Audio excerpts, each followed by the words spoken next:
نقول لك واحد الحاجة البقالي راه شوية غنقصها معاك الهضرة يا عبد الله، والله حتى نقصها معاك دابا، ما تفك اسمح لي يا عبد الله اسمح.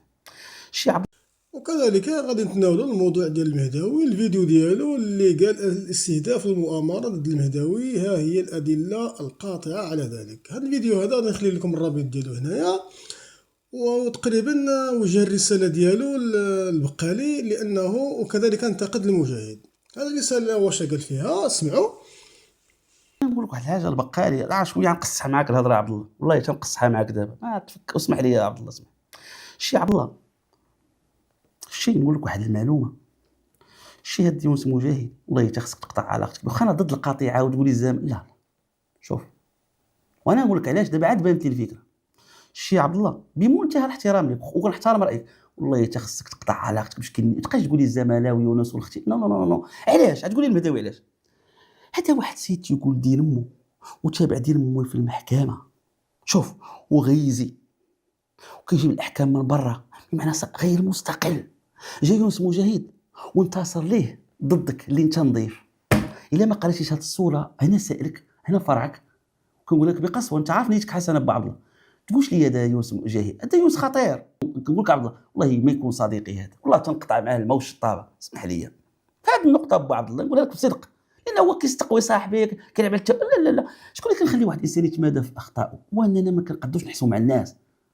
فهاد المقطع هذا هنا يطالب حامد المهداوي أن البقالي يقطع العلاقة ديالو بمجاهد، لأنه يسيء للصحافة ويسيء أصلا للبقالي. وكنظن على البقالي أنه خاصو يسمع النصيحة ديال المهداوي، لأن المجاهد هنايا أودي بهاد اللي عنده السنطيحة، وهنا اللي بغى يكتشف الزور والكذب ديال المجاهد يكفي انه يشوف هاد الحلقه هذه كامله ديال المهداوي، رغم انها طويله تقريبا فيها 1 ساعه و3 دقائق، ولكن انه هاد الحلقه هذه فيها جميع الادله على الكذب والزور ديال المجاهد، وكذلك ان خاص البقالي انه يهتم بالمساله هذه.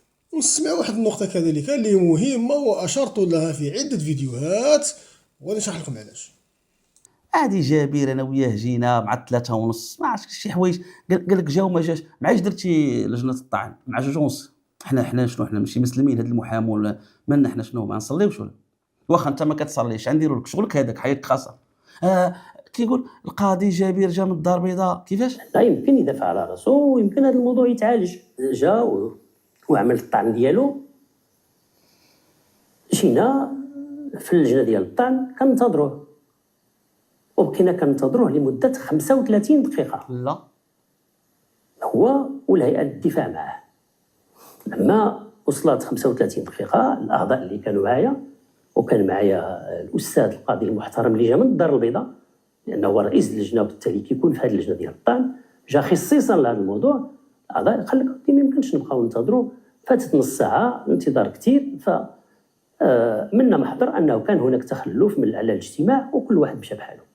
هنايا المهداوي كيقول لك يا ودي داروا له القضيه ديالو نهار الجمعه فوق صلاه الجمعه، لان امبوسيبل واحد الا حضر الجمعه انه يقدر يحضر الصلاه. حامد المهداوي المحامين ديالو مشاو حضروا صلاه الجمعه، من جاو تلاقاو انهم جاو روطار. هنا كيقول لك يا ودي علاش داروها اكسبري في هذا التوقيت هذا. داخل عليكم بالله هنا قلت لكم واحد الفيديو سابق هنايا اللي يقرا الجامعه واش كيشوف اللي كيدير القانون.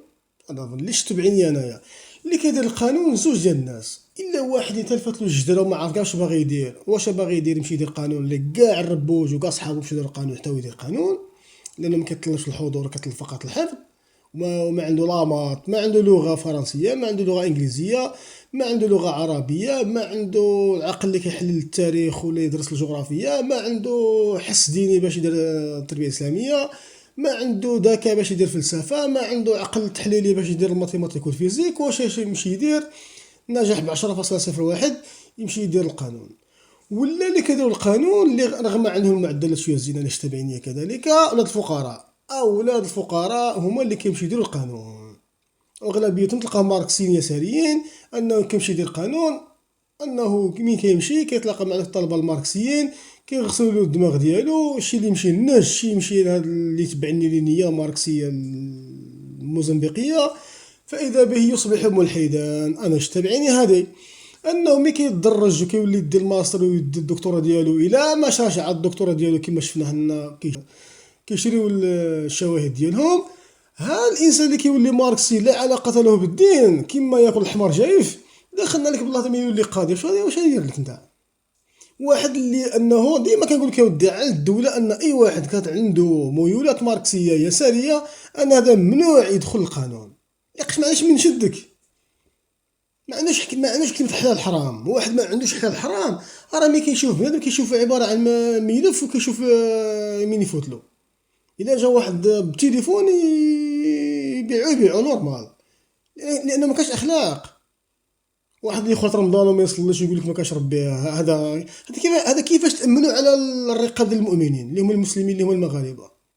لذلك كان من تلقى ان المساله هذه ديما كنناقشها معكم، ودي هذه نقطه مهمه. ماشي اي واحد سميتو عباس وعنتر، واحد سميتو عبد اللطيف ولا عبد العزيز ولا عبد مانش عارف مصطفى وحمد انه مسلم. هذه نقطه مهمه خصنا نردوها بزاف. يقول لك القاضي يظلمني واش ما يخافش ربي؟ اكيد انا ما يخافش ربي لانه ماشي مسلم اصلا. من كتقرا الهيستوريك ديالو كيفاش تكون وترعرع في الجميع، انا لا علاقه له بالدين، ياكلك نورمال. وهنايا كيقول المهداوي علاش ما خليتوش نصليو؟ الا نتوما هو كيقولها بواحد الطريقه، هو كيقولها بالدوره من الهيه. كيقول لك الا نتوما ما تصليوش حنا كنصليو. الكلام ديالو تقريبا كيقول كيما هكا، انك انت لما كتصليش حنا كنصليو العموم.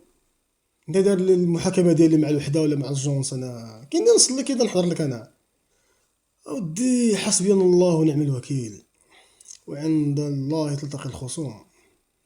وكذلك الفيديو هذا كنتسائلوا علاش البقالي ما هضرش حتى تنشر الفيديو. هنايا المهداوي خرج قال لك كيدافع على البقالي، وانا نفهم انه علاش كيدافع على البقالي، لانه ببساطه بغى واحد الورقه رابحه. انت عندك واحد الدوسي، انت داخل مع وزير، داخل مع المطحنه ديال المحكمه، وعندك قضاة اللي ما عندكش الثقه فيهم بتاتا، رغم انه كيقول لك انا اثق في المؤسسه، انا كاع اثق في المؤسسه القضائيه، ولكن لا نثق في الاشخاص. ديما ملي كنفرقوا خصنا نفرقوا بين المؤسسه وبين الشخص. حنا ملي كنقول لك انا لا اثق في القضاء، انا لا اعني به المؤسسه لها كل احترام، ولكن كقاضي انه ملي كتشوف المهداوي قال لك ما جاب لي الشهود والادله والقرائن ما اعتبرهاش كاع، واش معناتها؟ هذه لا علاقه لها بالمؤسسه القضائيه، هذا علاقه لها بالشخص القاضي اللي كيحكم. وين البقالي كان في الكواليس وكان في وسط المرميطه عارف المجزره اللي راها واقعه، علاش انه ما هضرش؟ كما قلت لكم ان المهداوي يحاول الدفاع عنه، هذا بالنسبه لي منطقي انه يدافع عليه. علاش؟ لقاش انه بالنسبه للمهداوي ان البقالي ورقه رابحه، ان الشهاده ولا الفيديو ولا الخرجه اللي كيخرجها البقالي في صالح المهداوي. ولكن لو كان القاضي ياخذ بالقول ديال البقالي صافي القضيه سالات. لذلك انا راني متاكد ان المهداوي في قرارة نفسه ولا في قرقرة نفسه كيقول لك ودي علاش ما هضرش، علاش ما تدخلش. ولكن في الميديا وفي الشاشه كيما هكا غادي يقول لك اسيدي انا غادي نكسب البقالي احسن ما نخسرو. واحد ذكي وهو اللي كيكسب الاصدقاء ماشي كيكسب الاعداء. وبالنسبه لي ماذا به يربح البقالي، رغم انني ضد البقالي تماما ودرت عليه فيديو. ديما كنقول لكم الساكت عن الحق شيطان اخرس، هذه قوله وحده.